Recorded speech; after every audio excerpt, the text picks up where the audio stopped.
Hey, you're on the Bible Forum. I'm Warren Sprouse. This is Sunday, April 29th. We appreciate your tuning in. You can do this live every Sunday night from our website, thebibleforum.net, or from our Facebook page, the Bible Forum's Facebook page. I want to talk to you about some religious developments this week. The chaplain of the U.S. House of Representatives has been asked to resign. You probably heard about this. He is a Jesuit priest.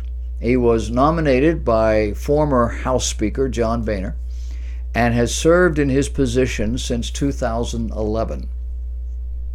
But the Reverend Conroy believes what happened to him, being asked to resign, was because of a prayer on the House floor.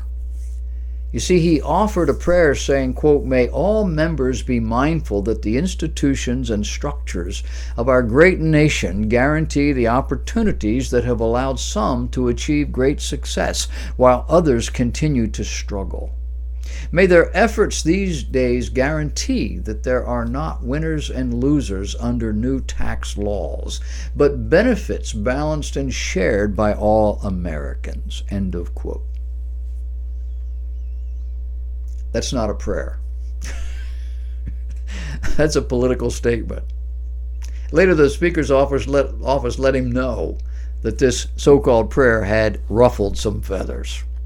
When Father Conroy ran into the Speaker in person, Ryan told him, "Padre, you just gotta stay out of politics."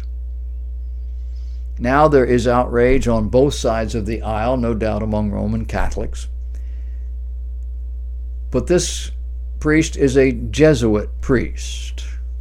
And I have told you before, Jesuits were established to be and have continued to be for over 1,000 years politically oriented. It's what they are. The current Pope is a Jesuit. They spearheaded the 1,000-year reign of terror called the Inquisition. In their minds, you are a Catholic and you care about the poor, or you're a heretic.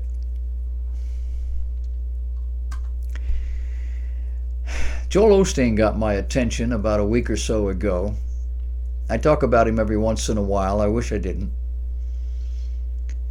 But I listened to Sirius FM radio station in the van where I drive a shuttle van for Toyota. Well, actually for Hendrick Toyota. And there's not much on the radio. And so we have an FM radio. I listen to a couple different kinds of music, and I get to listen to Fox News all the time. Anyway, every once in a while there's a commercial, and in the midst of this there was a promo for Joel Osteen's Sirius FM radio station. On this promo, he and his wife talk about why this show and the ministry is so important. He says it's because God wants his children to be happy, healthy, and safe. You believe that? He says it's because God loves his children and wants them to be prosperous. Well, some of us want to know, have you got a verse for that? Is that your opinion, or does the Bible actually teach this?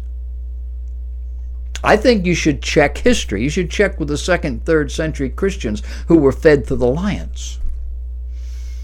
You should check with the 5th through 19th century Christians who endured the horrors of the Inquisition.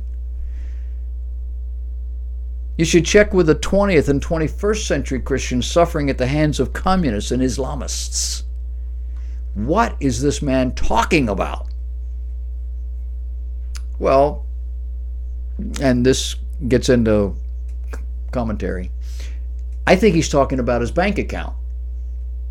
A bank account which has swelled in direct proportion to this kind of preaching. The bottom line here, these people and tens of thousands of prosperity preachers have a lot to answer for. An executive with a Lutheran publishing house says Google will no longer allow ads related to the publisher's site because, as they put it, the faith we express. On further investigation, they were told by Google that it was because they were republishing an advertiser's product. The publishing house says the ads rejected were remarketing ads, where people who visit your site but don't buy anything and are linked to this other site through an ad that you put up on your site. The ad issue here was an ad on their Facebook page that advertised vacation Bible school material that you could get from another page, another business. On further discussion, the publishing house says they were told to remove any references to Jesus or the Bible in using Google ad products, including the remarketing ad. Lutheran Publishing CEO Bruce Kint said the decision by Google was incredibly sobering and disappointing. Google is in the act right now of pedaling backwards. We'll see how all that goes. ProphecyNewsWatch.com has an article relative to the Gatestone Institute. Apparently, the Gatestone Institute is reporting that the word ulama in its Arabic context denotes scholars of almost all disciplines.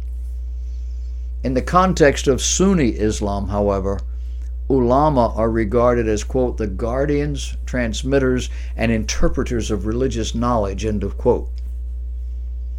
Now, with the rise of Islamism as the dominant state-sponsored ideology, the Turkish ulama have gained prominence. They have talk shows, books, newspaper columns, sermons, fatwas. All of these come to the Turks in abundance. Devout Turks take them seriously. Secular Turks often mock them. Yet the Turkish ulama provide a rich context for those who want to understand Islamic piety as interpreted by religious scholars. Now, according to the Global Gender Gap Report published by the World Economic Forum, Turkey ranks 130th among 144 countries measured. This embarrassing score does not go without good reason. Ironically, women's rights marchers in Ankara were met with tear gas and arrests as they gathered for a protest ahead of International Women's Day. After the marchers ignored calls to disperse, Turkish riot police fired tear gas and detained about 15 women. That was how Turkish women celebrated Women's Day. You might remember when the Turkish president came over here to Washington, D.C., and the people and others, I want to say rioting, but demonstrating against them, were beaten by the security forces, the Turkish security forces, knocked down, kicked in the head. We don't do that. They do that.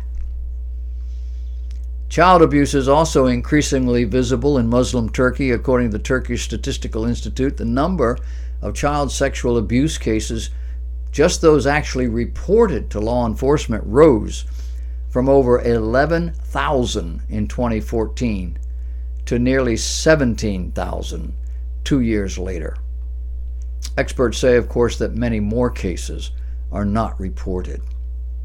Against that backdrop, Turkish Islamic scholars remain largely mute, but continue to preach on matters that do not quite look sane to secular observers. One such celebrity scholar, author of 35 books on Islamic practices, I'd tell you his name, but I can't pronounce it. His last name is Yildiz, Y-I-L-D-I-Z, seems to be the darling of Islamic media, and has literally millions of followers. In his student years, he was a member of the National Turkish Students' Union, the hardline Islamist student group, which also had among its members Turkish President Recep Tayyip Erdogan.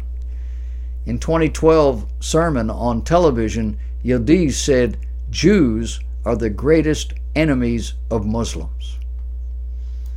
Now, some say that some of the Jews can be innocent. This man says, "I cannot believe that. I believe the Quran. It is not possible to know the devil without knowing the Jew. Jews are traitors. They kill children." Now, racism aside, the fatwas, the opinions of Turkey's ulama are often jaw-dropping. This is one of them. In 2016, there was a fatwa. The Director of Religious Affairs, Turkey's highest religious authority, ruled that it was not forbidden in Islam if a father felt lust for his own daughter, quote, on condition that the daughter is older than 9 years of age, end of quote. In 2016, the prominent theologian Yildiz ruled that girls who are older than 5 should not be present in front of male visitors at their homes. In 2017, he said that it was permissible in Islam to marry a 6-year-old girl, sparking a public controversy. Journalist Mustafa Hoss said Yildiz pedophiliac, and Yildiz sued him for insult. At the second hearing of the case at an Istanbul court, Yildiz's lawyer called journalists enemies of Islam. In this perverse thinking, one has to be an enemy of Islam if he thinks that marrying a 6-year-old girl would be pedophilic. More recently, he advised fellow Muslims that a man and a woman should not stare at the same share the same elevator alone. Otherwise, they might sin. If a man takes the elevator alone, the woman should wait. That was a ruling. In another sermon, he said, what would the ummah, the community, lose if women work? He says that they must read a piece to understand the typical Islamist thinking on gender equality, family, and tribal ambitions to grow still more numerous. The piece says each working woman means a sexually unsatisfied man. Her husband will then sexually abuse other women, paving the way to prostitution. If women work, they will give no or fewer births. It will be murderous if the population of Ummah declines. If women work, chastity and moral values will fade away. According to Turkish celebrity Islamist scholar, and I can't pronounce him either, Allah allows men to beat their wives, not to torture them or hurt them, but only to relax them. A few years ago, he made headlines when he described how good Muslim men should beat their wives. In Islamic jurisprudence, he said, men are allowed to beat their wives, but he cautioned women should not be punched on the face or the chest or on the belly. When you're beating your wife, men should not use sticks longer than a ruler. He also allows men to beat their wives, not to torture them or to hurt them, but only to relax them. Code for keeping them from doing what they want to do.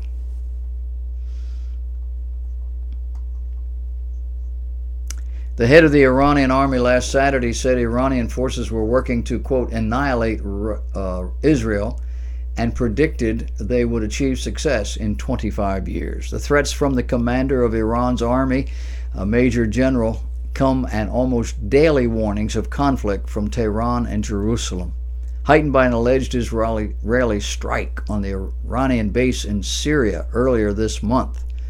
They did that over chemical attacks on Syrian citizens. Calling Israel an arrogant system, he said the army will move hand in hand with the IRGC so that the arrogant system will collapse and the Zionist regime will be annihilated. He's referring to the Revolutionary Guard.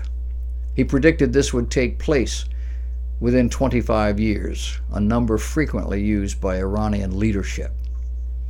Israel's defense establishment, the country's various intelligence services and military, believe an Iranian revenge attack would likely be carried out by the Revolutionary Guard's Air Force with surface-to-air missiles or armed drones. That would be a departure from previous clashes between Israel and Iran, in which Tehran's reprisals were carried out through proxies, like the Hezbollah terrorist group, rather than its own Revolutionary Guard.